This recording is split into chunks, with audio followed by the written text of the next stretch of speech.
Nah, Lego, this is all good times. Why are you making this video? The Oilers are riding a high. They just beat the Kings in 5. They're looking great. They're going to play the winner of Nashville and Vancouver, a series that admittedly has not really looked all too good, not going to lie. But the Oilers, they're doing great. Why are you going out there killing their vibe? Well, because this article was published 2 days ago and it's so crazy that I wanted to make a video about it. So let's go over on a Boston Hockey Now. And I know what you're thinking. Wait a minute, Boston Hockey Now? Why are you talking about the Oilers?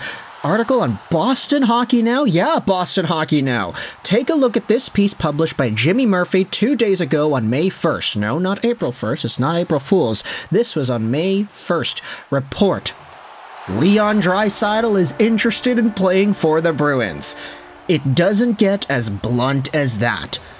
Now, the last time we had talked about Leon Draisaitl and the Bruins, it was in a video about a month ago, going over some of the rumors linking Draisaitl to Boston, and there was this entire $14 million number thrown out there, and apparently the Bruins could be going all in for the guy. That was just an idea that was tossed out there. Of course, it was a different scenario a month ago. Now the Oilers are in the second round, the Bruins are on the verge of choking again, so who knows what's going to happen at this point. But this article goes out there and reiterates that same idea that we had talked about a month ago.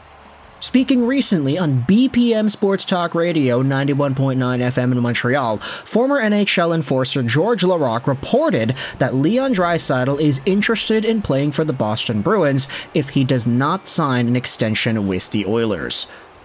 Now pause, that's kind of funny. Like, I thought it'd be really kind of humorous to go out there and make the David Perron video a few hours ago, because that was a Montreal Canadiens Detroit Red Wings thing, two Eastern teams, and of course the source in that conversation was BPM Sports Talk Radio. It was from David Perron himself, but it was BPM nonetheless.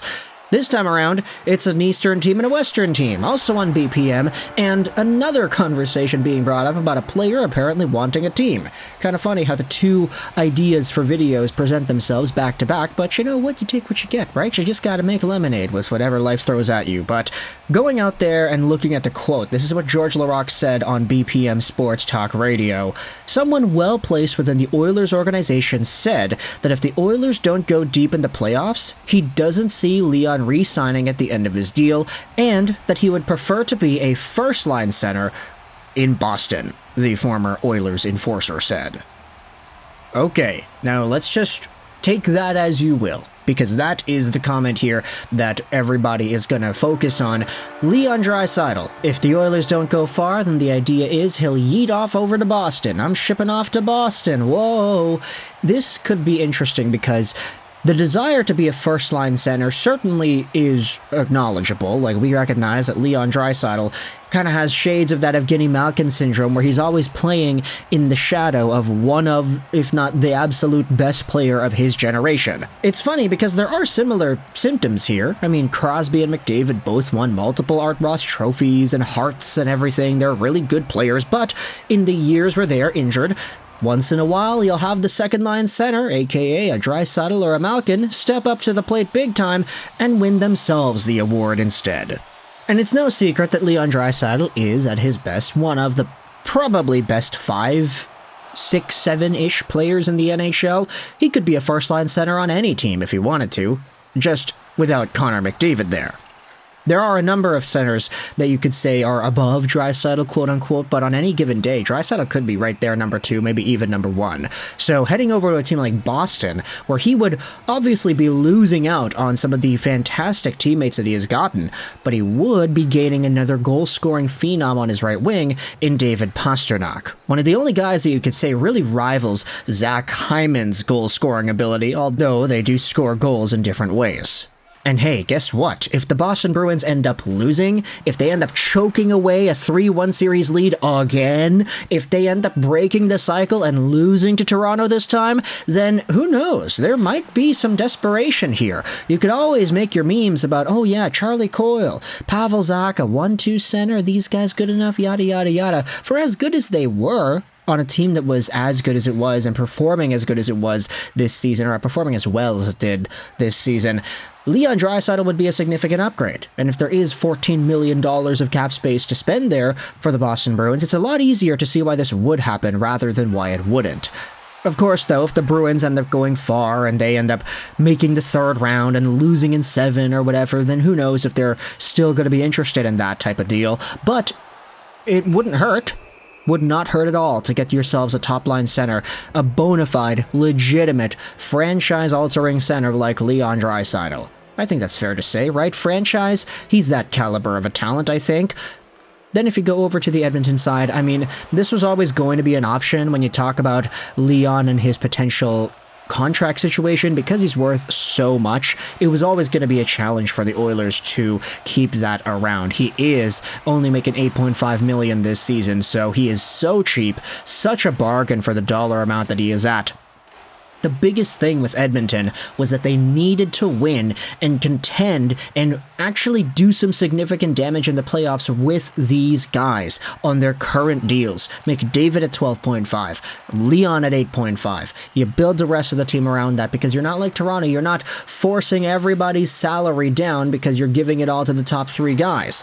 The Oilers made themselves the third round once, but then they got swept. So is that really enough of a resume, you could ask, as to wanting to keep Leon around, saying, yeah, no, we're good enough to contend every single year, and you should stick around with our team because we want you to be a part of that. Let's go back over onto the article here. It's Boston hockey now, of course, so it's written from a Boston point of view. Leon Draisaitl is about to enter the final season of an 8-year, $68 million deal. The 6'2", 207-pound forward will be 30 years old if and when his contract expires after the 24-25 season. Draisaitl, that's written incorrectly, I'm sorry, Jimmy Murphy, is coming off his third straight 100-point season in which he scored 41 goals and had 65 assists in 81 regular season games. He enters Game 5, which was now won by Edmonton, of his team's Western Conference quarterfinal series against the LA Kings with 3 goals and 5 assists in 4 games. The article then writes here that if the Bruins wanted to get themselves a center like this in a trade scenario, it would be a really expensive thing, so probably not the best avenue to go out there and think about. But if there's a free agent possibility, then this could be really good. And then they also talk about the idea of David Pastrnak and Draisaitl playing together. Draisaitl and David, that sounds pretty good. I do kind of question the dynamics of how that would work, though, because, like, if Draisaitl and Pastrnak are both so effective at just sniping the puck, their goal-scoring ability is unmatched by most in the NHL, I do kind of question whether or not Draisaitl's production will hold up in Boston. Like, we know that a lot of his goal production comes from one-timers on those right-handed shots. I mean, the very, very deep face-off circle on the right side, that's the Leon Draisaitl sweet spot. Near the top of the face-off circle, pretty much, and near the goal line. McDavid is so good at finding those passes for Draisaitl. I question whether or not a lot of players on the Boston Bruins will be able to do the same thing. And that's just not me knocking, Marchand or whomever else it is, JVR, all the other guys that exist on that Boston team. It's just, McDavid is so good at that, and drawing people towards him into the middle before firing it off to the side for a Draisaitl one-timer, that's kind of an art, not gonna lie. So the Boston Bruins are going to need to do a lot of adjusting, I feel, to open up that particular play and get the puck to Draisaitl. And if it's Pastrnak and Draisaitl on the same line, is it a dual scoring threat, or do these guys kind of step on each other's toes? Like, we know that Connor McDavid can score a whole bunch of goals, but he doesn't score the same way that Leon does. Pastrnak sort of does. So I kind of question whether or not this would be some sort of an Erik Karlsson, Brent Burns situation, where it's like, yeah, no, the defensemen who are so good individually are kind of stepping on each other's toes when they're together, and thus the pairing doesn't really work.